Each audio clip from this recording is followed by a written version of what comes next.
was racked with guilt for surging behind my family's back and also worried about how do I handle this? How am I supposed to live in another lie with my adoption? But it was the only way that I could have contact with my mother, so I did it. And I was racked with even more guilt about hiding the fact that I wasn't the only child placed for adoption for my other siblings. Then, after many, many, many months of therapy and unpacking all of this and working with my therapist, who luckily had experience in trauma and adoption, I was able to tell my father first about finding my birth mom, and my sisters. And luckily, they all took it pretty well. And my dad was actually diagnosed with a very rare blood cancer, and he was terminal.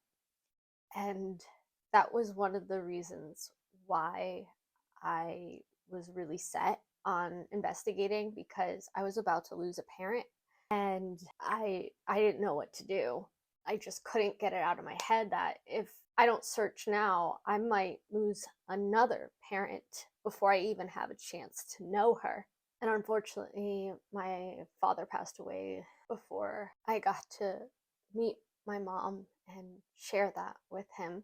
And because of some other complications, my two sisters weren't able to travel with me to Colombia last November. But I was able to go with my husband and mother-in-law, who helped translate, because my husband's mom's side is Colombian. And that trip was life-changing in more ways than one.